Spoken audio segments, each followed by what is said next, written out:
Hai Tid Grade, good morning. Hari ini kita akan belajar tentang daur hidup katak.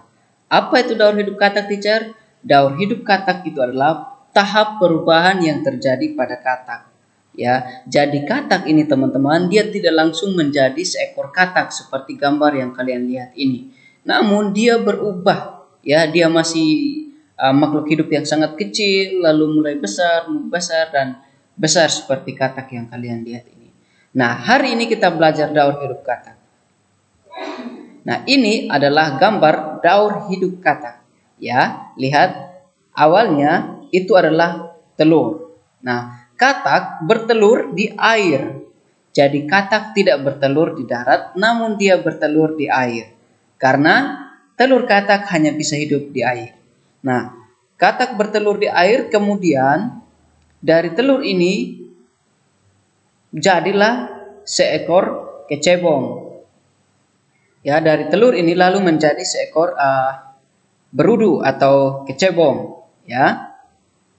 Nah, dari kecebong ini dia butuh beberapa waktu kemudian lalu dia menjadi seekor berudu yang berkaki. Ini ada kaki ini.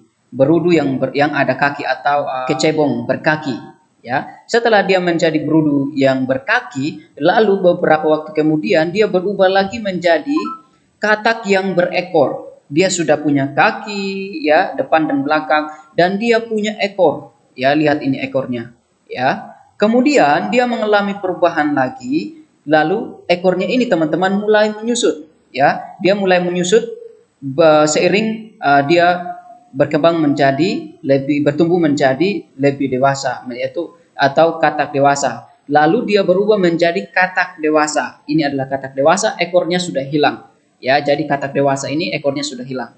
Nah, katak dewasa ini dia bernapas dengan paru-paru. Ya, dia bernapas dengan paru-paru. Sedangkan paru-paru dan kulit. Teacher ulangi, katak dewasa ini teman-teman dia bernapas dengan paru-paru dan kulit. Sedangkan waktu dia menjadi seekor kecebong atau berudu, dia masih bernapas dengan menggunakan insang.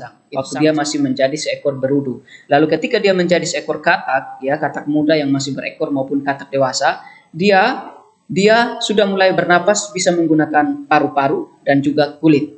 Ya, teacher ulangi, katak dewasa bisa bernapas menggunakan paru-paru dan kulit.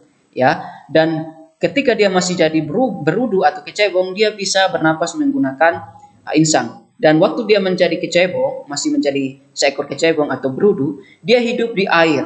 Dia belum bisa hidup di darat, dia hidup di air. Lalu setelah dia menjadi seekor katak dewasa, dia bisa hidup di air, juga bisa hidup dewasa. Ya, jadi ini gambar katak bisa hidup di air dan darat. Lihat contoh dia hidup di air seperti ini. Ya, bahkan dia bisa berenang di air, dia bisa menyelam. Lalu dia hidup di darat seperti ini, dia juga bisa bernafas waktu di darat. Waktu dia di air dia juga bisa bernafas. Lalu katak bernafas menggunakan kulit dan paru-paru. Nah, lihat ini. Inilah daur hidup katak ya. Lihat. Mulai dari telur katak, lalu menjadi seekor kecebong atau berudu tanpa kaki, dia belum punya kaki, lalu mulai menjadi kecebong atau berudu dengan adanya kaki, ya, kecebong berkaki atau berudu berkaki, lalu menjadi katak muda yang berekor. Lalu setelah itu berubah menjadi katak dewasa tanpa ekor. Lalu katak dewasa ini dia bertelur lagi. Dari telur ini menetas menjadi kecebong tanpa kaki. Dari kecebong tanpa kaki menjadi kecebong berkaki. Setelah menjadi kecebong berkaki dia menjadi katak muda berekor. Setelah dia menjadi katak muda berekor dia berubah lagi menjadi katak dewasa. Seperti itulah kehidupan seekor katak. Ya, ingat katak bisa hidup di air dan di darat. Dan katak dewasa bisa bernapas menggunakan kulit dan paru-paru. Sedangkan waktu dia masih menjadi seekor kecebong, dia bernapas menggunakan insang. Oke, itu saja yang kita pelajari hari ini. Oke, Tid Grade, thank you, God bless you.